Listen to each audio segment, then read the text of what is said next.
با درود خدمت شما عزیز دلم عزیزم، در خدمت هستم با یک انرژیخوانی دیگه از سری انرژیخوانی های فال تاروت آدم و حوا. موضوع این لحظه انرژیخوانی ما معجزاتی که در راه هستن. این معجزات چی هستن که رخ میدن؟ بله، با نام و یاد خداوند و یاری کائنات، آمین. که کائنات هر آنچه که پنهان هست بر شما عزیز دلم هم اکنون در همین لحظه آشکار کنه، با امید اینکه هر لحظه شما پر از معجزه باشه. آمین. با نام یاد خداوند و یاری کائنات انشا خانیم رو آغاز میکنیم، ببینیم که این معجزات چی هستن. آمین. که کائنات هر آنچه که پنهان هست رو بر شما عزیز دلم هم اکنون و در همین لحظه آشکار کنند. آمین. بله. مثلا که کائنات داره بهش اشاره میکنه، میگه که یک رابطه رمانتیک، بله، به وجود اومدن یک رابطه رمانتیک رو داره بهش اشاره میکنه و داره میگه که یک رابطه رمانتیک در راه هستش، یا اتفاقات احساسی و خوب رو هم میتونه نویدش رو بده. یعنی که فقط یک رابطه رمانتیک میتونه نباشه و اینکه یک مسائل احساسی بین مادر و فرزند باشه، پدر و فرزند باشه، بین خواهر برادر باشه. اتفاقات خوب رو داره بهش اشاره میکنه، اتفاقاتی که احساسی میتونه باشه و میگه که این یک دوره‌ای در زندگی شما هست. به طور مثال اگر یک رابطه احساسی هست، یک دوره هستش، یعنی یک موقعیت کوتاه، یک شرایط کوتاه نیست. اگر یک مسئله رمانتیک احساسی واقعی به وجود بیاد برای شما این روزها، این رابطه میتونه زمان زیادی رو ببره و سالها حتی طول بکشه، سالهای سال، سالیان سال. بله. و یک دوره از زندگی شما هستش، انگار وارد یک دوره دیگر، در وارد یک فرکانس جدید میشید. به این شکل داره کائنات ازش یاد میکنه. مسئله دیگری که کائنات داره بهش اشاره میکنه، میگه که شما خیلی تلاش های زیادی کردید و اون تلاش هایی رو که کردید در هر موضوعی که هست، میگه دستاوردهایی خواهید داشت. یعنی زمانش فرا رسیده شما نتیجه زحماتتون رو دریافت کنید. این چیزی هست که کائنات داره بهش اشاره میکنه. به طور مثال اگر شما حتی اگر یک کار دادگاهی داشته باشید که سالها هست یا مدت هستش که دنبالش هستید، جواب مثبت دریافت میکنید. اگر یا به طور اخلاقی یک رابطه تموم شده یا معلق هستش، میگه شما نتیجهش رو دریافت خواهید کرد. و چیزی که داره اینجا به شما بشارتش رو میده این هستش که شما یک دستاوردهایی رو به دست خواهید آورد، نتیجه زحمات در هر زمینه، کاری، مالی، احساسی، دادگاهی یا به دادگاه نکشیده اصلا، یه حقی اگر ازت ضایع شده، هر چی که هستش، میگه شما دسترنجت رو خواهی گرفت و حقت پایمال نخواهد شد.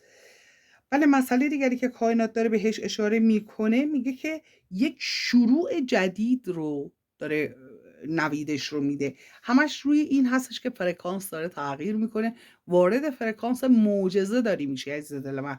یعنی موضوع یه دونه دوتا معجزه نیست، معجزات زیادی در راه هستش. اونطور که من نمیگم عزیز دلم، کائنات داره میگه. خداوند و کائنات به وسیله من دارن این خبر خوب رو به شما میدم. بنده رابط شما بین شما و کائنات هستم. و مسئله که داره میگه همش داره به این اشاره میکنه که یک دوره جدید، یک اتفاقهای قشنگ در راه هستش و اتفاقات بسیار بسیار عالی رو داره بهش اشاره میکنه. و میگه که دنیا و آدم‌هایی که در دنیا هستن، اونهایی که همیشه براشون شما یک سوء تفاهم بودی، یه سوء تفاهم‌هایی بینتون به وجود می اومده، یه مشکلاتی بینتون به وجود می اومده، عزیز دل من قربونت برم، کائنات داره میگه که شما به دسترنج‌هایی خواهی رسید و آدم‌های دیگه که در مورد شما سوء تفاهم داشتن، شما رو بهتر میشناسن، اون واقعیت شما رو میبینن. یعنی که حالا شما هر قدم خوبی که برمی داشتی میومدن از یه دیدگاهی نگاه میکردن، هرچی میگفتی همش دنبال پشت قضیه چی هستش میگشتن، به واقعیت شما پی خواهند برد، به حقیقت شما، به صداقت شما.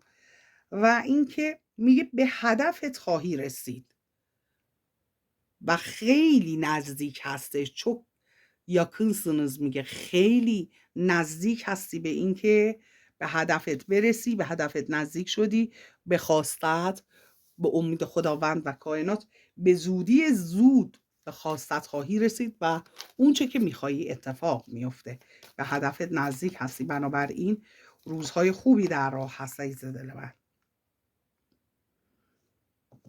میگه اون مسئله‌ای که یا اون مسائلی که شما ناراحت بودی به خاطرش، میترسیدی از دست بدی یه چیزی رو، یا اینکه یک شرایطی رو از دست بدی، به طور مثال خدای نکرده یک شرایط مالی، احساسی، هرچی، اون ترس های شما، میگه کنترل خواهی کرد اون ترس ها رو، نگرانی ها رو تحت کنترل خودت خواهی داشت و نگرانی ها بین خواهند رفت.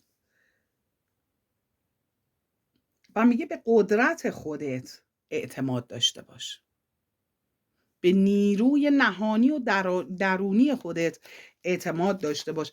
اگر حس شیشمت یه چیزی بهت میگه، به اون ایمان داشته باش. اگر حس شیشمت قویه لطفاً کامنت کن این پیام مال شما هست، چون کائنات داره بهت میگه که اعتماد کن به خودت، به خود درونت، به اون ارتباطی که میگه من با تو دارم و اون حسی که به تو داده خداوند و اطلاعاتی که به ذهن تو میرسونم. میگم این کارو بکن، این کارو نکن. به اون حست ایمان داشته باش و اون کاری رو که حست میگه رو انجام بده، نه اون چیزی که دیگران میگن از نگاه خودشون. و این که میگه زمان این هستش که شما هم دست بعضی‌ها رو بگیری، به بعضی از آدم‌ها کمک کنی. الان زمانش رسیده که شما هم نفعتون به دیگران برسه، به اونایی که به شما کمک کردن، اونایی که به شما کمک کردن یا اونایی که واقعا نیاز به کمک شما دارن، میگه به اونها کمک کن. ببخشید دلم.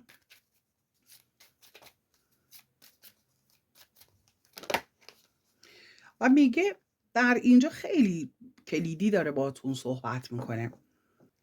میگه که کلید موفقیت شما در خود شما هستش و رمزش این هستش که به خودت اعتماد داشته باش، به خودت اعتماد کن.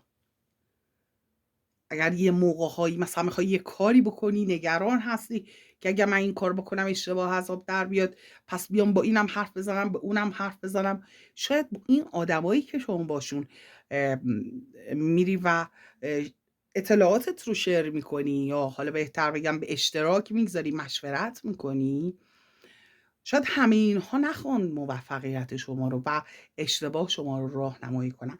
بنابراین میگه به خودت اول اعتماد داشته باش.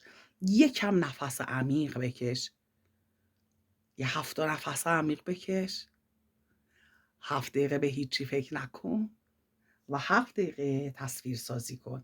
به خودت اعتماد داشته باش، به جای اینکه همش بیای با آدمایی که بی تجربه هستن، شکست خورده هستن. یه خورده به اطرافت نگاه کن، چند تا آدم موفق هست.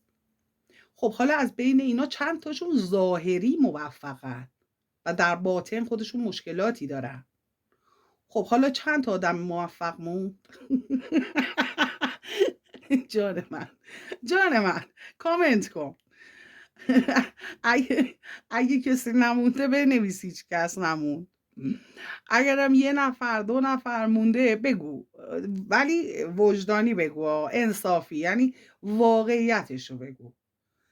اونایی که ظاهریان بالاخره میشناسی دیگه، چون اینجا داره کائنات میگه که حس شیشم داری شما عزیز من. بنابراین شما همه چیز رو، حقیقتش رو متوجه میشی. بله، بنابراین میگه که نفس بکش. بعد اون موقع هستش که متوجه میشی عزیز دلم که خداوند به شما بیشتر از دیگران نظر کرده که کمتر نبوده. بله، میگه کائنات هر آنچه که پنهان هست رو آشکار کنه. عرض کردم همش داره به این اشاره میکنه که تغییرات در فرکانس شما ایجاد شده، شما در فرکانس معجزه قرار گرفتید. میگه رفاه önünde، رفاه روبروی شماست، فراوانی، ثروت و موفقیت. بنابراین عزیز دلم به خودت اعتماد داشته باش. شما وقتی این نفس عمیق رو میکشی، اینجا رو کامل کنم برات، شما وقتی این نفس عمیق رو میکشی به هیچی فکر نمی کنی، یعنی ذهنت رو خالی میکنی. وقتی تصویر سازی میکنی اون چیزی رو که میخوای باشه و اون چیزی که حقیقت هست از ذهنت میگذره. یعنی اینکه یه موقع‌هایی هست شما تصویر سازی هم نمی کنی، به هیچی فکر نمی کنی، بعدش ذهنت وارد یک دنیایی میشه که همه چیز رو این فیلم سینمایی نگاه میکنی. من خودم از این تیپ آدمم که حتی ممکن هستش که ذهن انقدر فعال شه، مال من در این حد هست یه موقعی نشستم یه چیزی این فیلم سینمایی از ذهنم میگذره، در صورتی که من اصلا نه به اون مسئله فکر میکردم، یا یه اتفاقی هست در خصوص یک فردی من اصلا در مورد اون فرد فکر نمیکردم، ولی ذهن عادت کرده دیگه، خودش راه افتاده، اطلاعات بهت میرسونه. و اینجا هستش که شما ارتباط مستقیم با کائنات داری. کائنات خیلی راحت به شما میگه این کار رو انجام بده، این کار رو انجام نده. یه موقع هست یه کاری میخوای انجام بدی، یه چیزی جلوی راهتو میگیره، اونجا کائنات میگه این کار رو نکن. یه موقع هم هستش که میای یه کاری انجام بدی، میبینی همه راه ها برات باز میشه، اونجا هست که کائنات میگه اینجا وارد عمل شو. بنابراین بیشتر وقتها شما خودت از کائنات کمک داری میگیری و ارتباطت با کائنات نزدیک هست. و در اینجا به حس ششم شما اشاره کرده، به اینکه همش میگه به خودت اعتماد داشته باشی، یعنی که شما فرکانس تغییر کرده، شما وارد فرکانس فراوانی، وارد فرکانسی شدی که با کائنات میتونی خیلی راحت ارتباط بگیری. اگر اینطور هستش چون نشونه هایی برای شما کائنات گذاشته، اگر نشونه هایی رو دریافت کردی لطفاً کامنت کن، بگو من این نشونه ها رو دریافت کردم. اگر خودت رو اخیراً در فرکانس فراوانی حس میکنی لطفاً اینو کامنت کن. اگر این روزها دست به هر کاری میزنی خدا رو شکر، گوش شیطون کر، احساس میکنی که همه چی خوب پیش میره، کامنت کن عزیز دلم. میگه اون جوابهایی رو که میخوای دریافت کنی رو به زودی دریافت خواهی کرد. حالا میخواد در هر موردی باشه، میتونه جواب مهاجرتی باشه، میتونه تحصیلی باشه، هر چی که هست. بنابراین شما جوابهای خودتون رو دریافت خواهید کرد از کائنات و کائنات داره نویدش رو میده. اگر منتظر خبری هستید، سوالی دارید توی ذهنتون، جوابهای اینها رو به زودی زود از کائنات دریافت خواهید کرد. تلفن میشه بهت و در مورد اون مسئله یک نفر با شما صحبت میکنه، یه راه حل بهت میده، یا اون جوابی که میخوای رو دریافت میکنی. میگه زمان شفا هستش، شفا لما زمانه. بله خیلی واضح نوشته که زمانش هستش که شما شفا پیدا کنی، روح شما شفا پیدا کنی، جسمتون، مسائل کاریت، مسائل مالیت، شما در فرکانس موفقیت و در فرکانس بهتری قرار گرفتی، در فرکانس شفا هستی. این روزها شما دست به هر کاری که میزنی توجه کردی خیلی بیشتر از قبل جواب میگیری، خیلی بیشتر. اگر اینطور هست لطفاً کامنت کن تا بدونیم که فرکانسمون یکی هست. و میگه به اندازه کافی شما خوب هستی، انقدر سعی نکن که دیگران رو بخوای توجیه کنی، خودت رو بخوای توضیح بدی. اونی که بخواد بفهمه خوب بودن شما رو میفهمه، اونی هم که نمیفهمه عزیز دل من بذار توی جهل خودش باقی بمونه. چه اصراری داری حالا بفهمه من خوبم؟ نفهمه. خفته رو میشه بیدار کرد، ولی اون که خودش رو به خواب زده که نمیتونی بیدار کنی عزیز دل من. اون آدما خیلی خوب میدونن شما خوبی، خیلی خوب میدونن اینو. منتها اگر بخوان به زبون بیارن یا باید غرورشون رو بشکنن یا مجبورن که بهتر از شما باشن یا اینکه باید ثابت کنن که خودشون بهترن. خب نمیتونن هیچ کدوم اینا رو.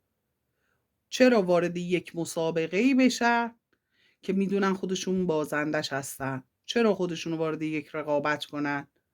برای همین سعی میکنن شما وقتی یک کار خوب انجام میدین یه بعد دیگه نگاه کنن.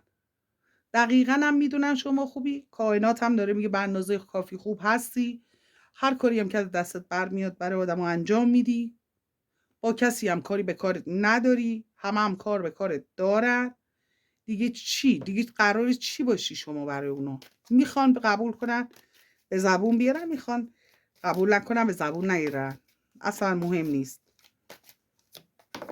شما سعی کن خودت باشی عزیز دلم. بله این کارت افتاده بود، اومدم نخونم دیگه، گفتم یه کارت دیگه میگیرم براتون. بعد سرفم گرفت، مجبور شدم ویدیو رو قطع کنم. گفتم خواست کائنات بوده که براتون این کارت هم بخونم.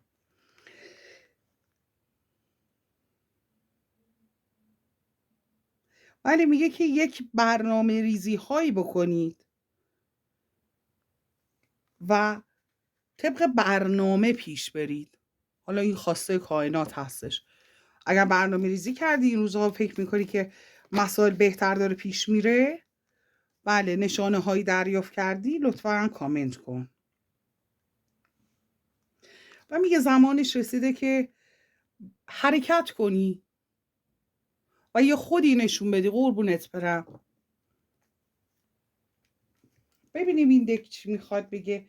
معجزاتی که قرار رخ بده چیا هستن؟ ما میگه کائنات هر آنچه که پنهان هست رو همکنون در همین لحظه آشکار کنه. آمین. از دک راهبه بپرسیم.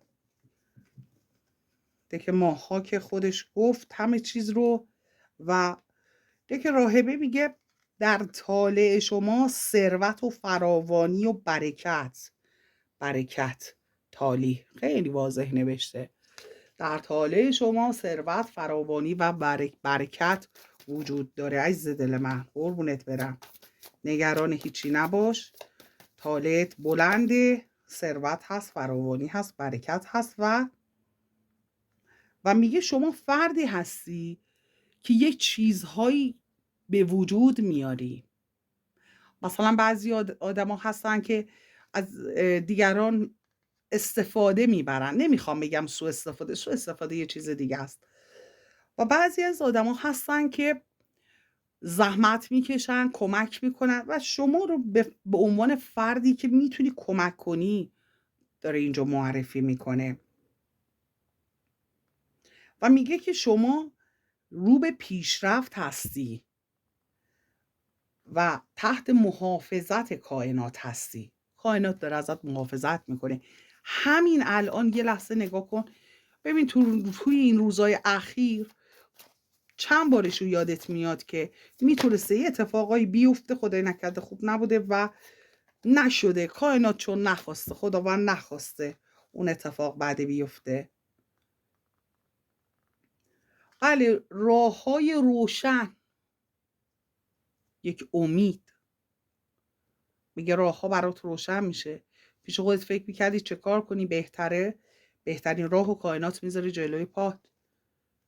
یه دفعه‌ای با یه پیشنهاد مواجه میشه، یه جسارتش رو پیدا میکنی یه کاری که چند وقت بود تو فکرش بودی انجام نمیدادی رو انجام بدی و یک عشق واقعی رو شما تجربه خواهید کرد و اینکه مورد محبت فرد یا افرادی قرار خواهید گرفت. حسایی که نداشتی رو تجربه خواهی کرد. خودش یه نعمته ها. بعضی حسای بسیار بسیار زیبایی وجود داره که انسان وقتی تجربه میکنه اون لحظه هست که دنیا براش قشنگتر میشه. اون موقع هست که فرکانس تغییر میکنه. شما وقتی یه حس خوب جدید رو تجربه میکنی وارد یک فرکانس دیگر میشی، چون یه تجربه حسی به تجربه حسی اضافه شده و این حس قشنگه رو مغزت همش میخواد. برای اینکه اون به دست بیاد در اون فرکانس هی اتفاقهای مشابه به وجود میاد تا اون لذت رو ببری. به طور مثال شما وارد فرکانس عشق میشی، همش اتفاقهای عاشقانه و رمانتیک زیبایی براتون میفته و میگه که در خصوص گذشته و زندگی گذشته، مسائلی که تأثیرش توی زندگی شما مونده، میتونه یک عشق باشه، یه عشقی باشه که هر موقع شما یادش میفتی حس خوبی بهت دست بده، حتی اگر اون فرد در کنار شما نباشه. اگر اینطور هست لطفاً کامنت کن، چون شما از یک حسی داری بهره‌مند میشی، حتی در نبود اون فرد احساس عشق و لذت میبری از این عشقی که وجود داره، حس خوبی داری بدون اینکه اون فرد حتی حضور داشته باشه. این خودش یک حس بسیار بسیار متفاوت هست. ببینید خیلی از آدم ها گریه میکنن، ناله میکنن، چرا؟ طرف احساسی نیست.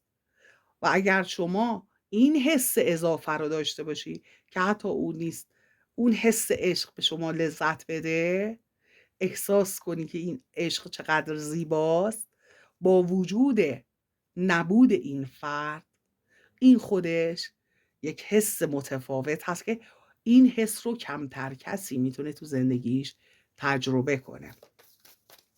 یکی از حسای بسیار خاصه. آمین که کائنات هر آنچه که پنهان هست رو آشکار کنه. آمین. میگه از محدودیت ها نجات پیدا کردن. یکی از معجزاتی که برای شما در راه هستش، شاید هم همین یکی دو سه روز اخیر، چند روز اخیر تجربه کرده باشید. اگر هم تجربه نکردی بدون که توی این دو سه روز آینده تجربه خواهی کرد، میگه یک سری محدودیت ها برطرف خواهد شد برای شما. و اینکه میگه شفا بده. اگر میتونی مشکلی از کسی حل کنی، حل کن. اگر انرژی شما در سطحی هستش که برای یه نفر دعا میکنی حالش خوب میشه، برای یه نفر دعا میکنی مشکلش حل میشه، دعا کن. و گرفتن شفا، بله، شفا گرفتن یعنی اینکه شما میگن با هر دستی بدی با همون دست میگیری. دقیقا همونو میگه که برای آدمای دیگه دعا کن، برای آدمای دیگه کمک کن، مطمئن باش که انرژی شفا دهنده وقتی شما داری، بنابراین انرژی گرفتن شفا رو هم داری. یعنی کائنات میگه که من به تو انرژی میدم، تو هم رابطه بین من و آدما باش. من به تو انرژی میدم، انرژی شفا رو به تو میدم، تو هم به انسان‌ها تقسیم کن. تو هم خودت رو شفا بده و دیگران رو.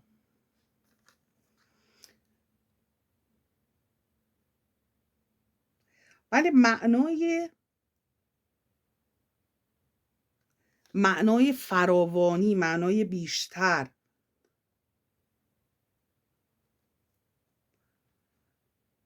معناهای واقعی هر چیزی رو متوجه شدن. اگر دوست و دشمنت رو نمیشناختی عزیز دل من، کائنات بخواد برات یک معجزه بفرسته، یک معجزه‌ای برای شما در راه هستش که دیگه از این به بعد میتونی دوست و دشمنت رو بشناسی.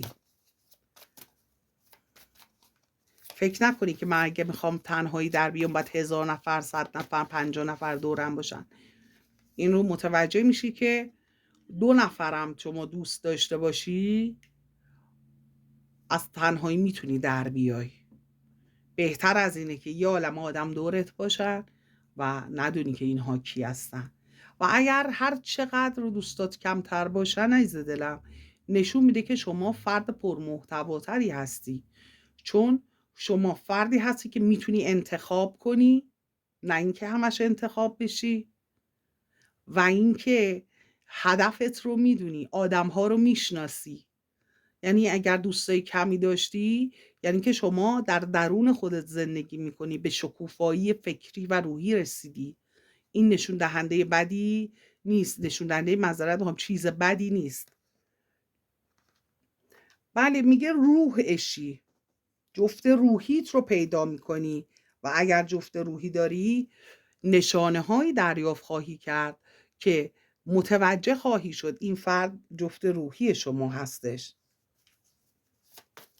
و میگه بله وابستگی های ابدی، یعنی که حالا اگر جفت روحیت رو پیدا کنی تا زمانی که زندگی میکنی این جفت روحی تا ابدآباد، بله ابدآباد همراه شماست و قدرت زندگی کردن و قدرت ارتباط گرفتن در شما بیشتر خواهد شد. اگر حس میکنی که این روزها بیشتر مثلا با مردم بهتر و راحتتر میتونی ارتباط برقرار کنی، یکی از نشونه های همین مسئله است. یا هر جا که میری آدم ها بهت نگاه میکنن لبخند میزنن، یکی نشانه همین مسئله است که معجزه‌ای رخ داده. و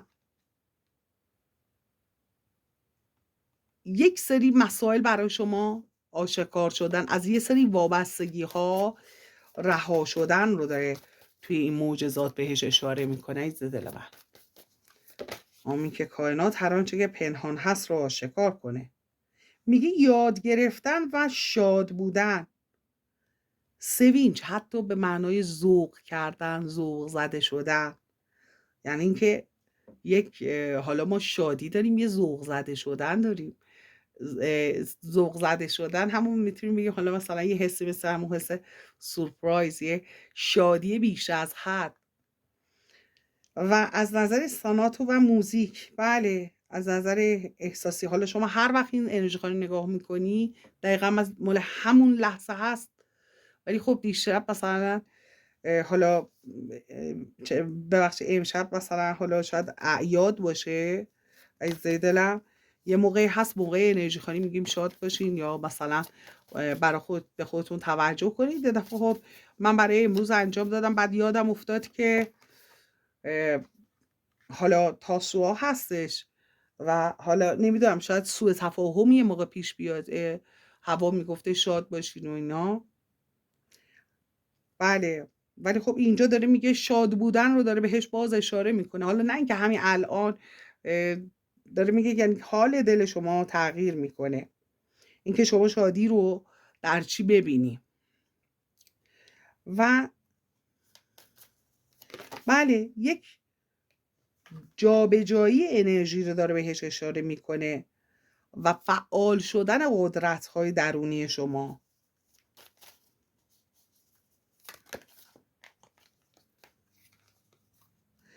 و یه چیزهایی برای شما آشکار خواهد شد. حتی میگه که در سکوت توافق به وجود اومدن. یا موقع‌ها دیدید مثلا بعضیا هستن خیلی با هم جر و بحث میکنن تا به توافق برسن، ولی کائنات میگه من دارم به تو قدرتی میدم، معجزه‌ای داره رخ میده در زندگی تو، در فرکانسی داری قرار میگیری که قبل از اینکه یه چیزی رو بخوای در اختیارت قرار گرفته بشه. به همین راحتی. مثل هم موقع هستش که شما یه نفر قبل از اینکه بگه چی نیاز داره در اختیارش قرار میدی، همون حالت.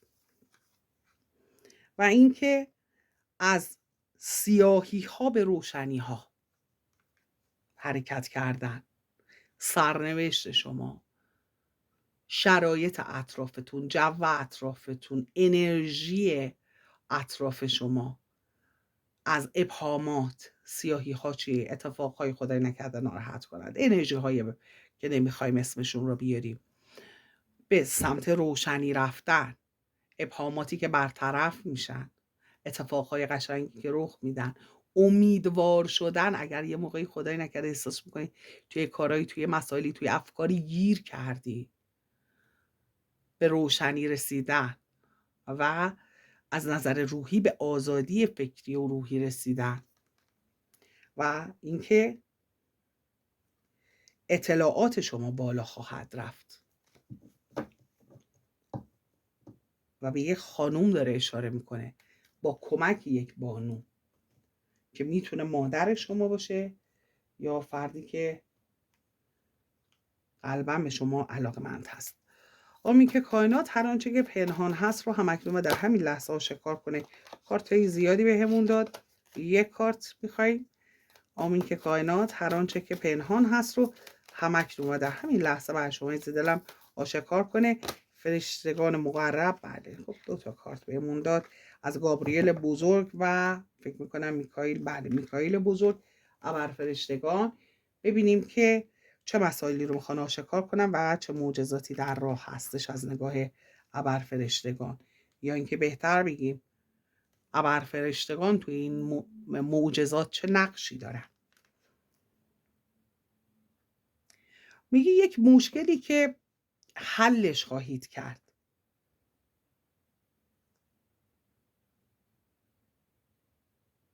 و اینکه اگر مشکلی برای دیگران بوده و اون تأثیر گذاشته روی شما اون مشکل رو حل خواهید کرد. و میگه برای خودتون و اطرافتون، برای خودتون و نسبت به اطرافیانتون صبور حرکت کنید، صبور باشید. و میگه کورتالا بیلیرسینیز یعنی چی؟ یعنی شما موفق خواهید شد، نجات پیدا خواهید کرد از شرایطی که اگر خیلی اذیتتون میکنه، ذهنتون رو به هم ریخته، نجات پیدا خواهید کرد. و میگه که شرایط رو تغییر خواهید داد، جسارتتون رو بیشتر خواهید کرد، جسارتتون بیشتر خواهد شد و انتخابتون رو در نهایت خواهید کرد.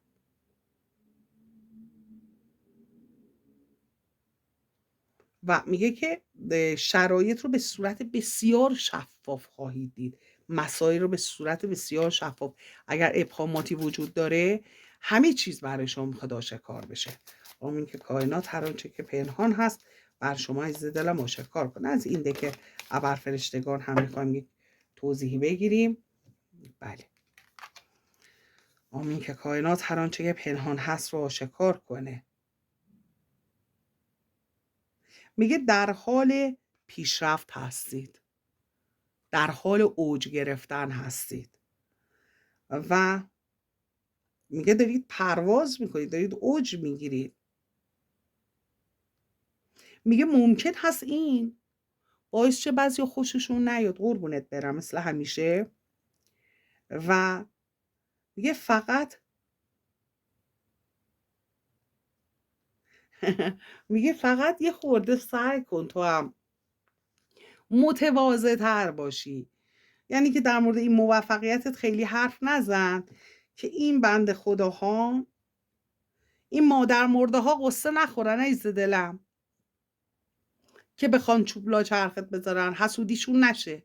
واضح میخوام بهت بگم. بله، میگه که زیاد به قول معروف حالا موفقیتاتو نگو بهشون، حالا اگرم میبینن شما سعی کن تواضع به خرج بدی، چون یه موقعی بعضیا اورنک بودن برای شما. حالا اورنک به معنای اینکه شما از شما سعی کردن یه چیزایی یاد بگیرن تو زندگیشون پیاده کنن. این کلمه چیه اسمش یادم رفت. و شما یه جورایی از دیگران یه چیزایی یاد میگرفتین تو زندگیتون پیاده میکردین. شرایط یه طوری شده که حالا زمانی این شده که شما در شرایطی باشی که دیگران اگر میخوان یه نفر رو ازش تعریف کنن، از شما میخوان تعریف کنن و جوانترها میخوان اونطوری که شما زندگی میکنی، اونطوری که شما رفتار میکنی رفتار کنن. و در واقع یه جورایی شما اورنک، همون کلمه که ادم نمیاد، از یه نفر رو رویه یک نفر رو دنبال کردن. ولی ممکن هست بخوان از شما دنبال کنن و از شما یه چیزایی یاد بگیرن تو زندگیاشون پیاده کنن. بنابراین اگر دارن یاد میگیرن، تواضع رو هم، متواضع بودن رو هم کنارش از شما یاد بگیرن. دوست دارم عزیز دلم، اینم پر از معجزات. میخوام تاریخ بگه به ما کائنات، به ما تاریخ بده این معجزاتی که داره میگه چه زمانی رخ میده. آمین که کائنات هر آنچه که پنهان هست رو همکنون و در همین لحظه آشکار کنید. در خصوص مسئله‌ای که خیلی شما رو اذیت کرده، حالا شاید هم شبا نتونستی بخوابی، ناراحت شدی، 9 وعده رو داره میگه که میتونه از ساعت باشه، روز باشه، هفته باشه، نهم ماه باشه. در خصوص مسئله‌ای که خیلی شما دچار استرس شدید، داره 1 وعده رو بهش اشاره میکنه. در خصوص مسئله‌ای که حالا در حق شما یه اجحافی شده یا حالا با شما دشمنی کردن، هرچی که هست، یا دلت رو شکستن، 3 وعده رو داره میگه. در خصوص مسئله‌ای که سوء تفاهم‌هایی به وجود اومده یا قهری به وجود اومده، 4 وعده رو داره میگه. در خصوص مسئله‌ای که بین شما یا فردی، حالا یا یک سکوتی برقرار شده یا یک کاتی برقرار شده، یا حالا شما توی یه سری افکاری ذهنتون درگیری یه سری مسائلی که هنوز پیش نیومده و ذهنتون درگیر هست اگر شدید، 4 وعده رو داره نشون میده. در خصوص مسئله‌ای که شما خیلی بهش فکر میکنید و دودل هستید، 2 وعده رو داره نشون میده. در خصوص مسئله‌ای که ذهنتو خیلی درگیر کرده و دوست داری توجهت رو جلب کرده، اون در اون خصوص داره 1 وعده رو بهش اشاره میکنه. در خصوص مسئله‌ای که شما انتظار داری یک نفر، میتونه یه قاضی باشه، یه وکیل باشه، یه روانشناس باشه، یک دوست باشه، حالا یه انرژی خان باشه، یه کسی که یه جورایی روی زندگی شما تاثیر داره، اگر میخواید متقاعدش کنید این فرد رو در خصوص مسئله‌ای، داره به 7 وعده اشاره میکنه. و اینکه شما یه سری مسائل رو کشف میکنید، آشکار میشه براتون، تمام ابهامات برای شما برطرف خواهد شد. موفقیت شما رو، یعنی این معجزات رخ میده و شما خیلی در سطح بالایی قرار میگیرید، از نظر انرژیک، از نظر حالا روابطتون، از نظر مسائل کاری میتونه باشه، زندگی، هر چیزی که مد نظرتون هستش. و این موفقیت به این درجه رسیدن داره به 6 وعده اشاره میکنه. حالا اگر اینجا مثلا 9 وعده داره میگه، ممکن هست این مسئله 9 وعده ساعت یا روز باشه، این 6 وعده مثلا میتونه به 6م ماه باشه یا به 6 ماه باشه و یا 6 هفته باشه. هر چقدر شما نفس عمیق بکشید 7 تا و 7 دقیقه به چیزی فکر نکنید، 7 دقیقه تصویر سازی کنید، هر چقدر این کارو بیشتر انجام بدید، در طی روزی که دوباره اگر بتونید انجام بدید، وعده ها خیلی نزدیکتر میشه، چون شما زودتر در فرکانس خودتون قرار میگیرید و جذبتون بالا میره، چاکراها پاکسازی میشه. دوستت دارم عزیز دلم. چرا تا این لحظه لایک سابسکرایب نکردی؟ فدای سرت، هنوزم دیر نشده، لطفا لایک و سابسکرایب کن، بنده رو هرس و جوش نده، در نور باشی. شب و روز بر شما عزیز دلم بخیر و خوشی باشه. آمین.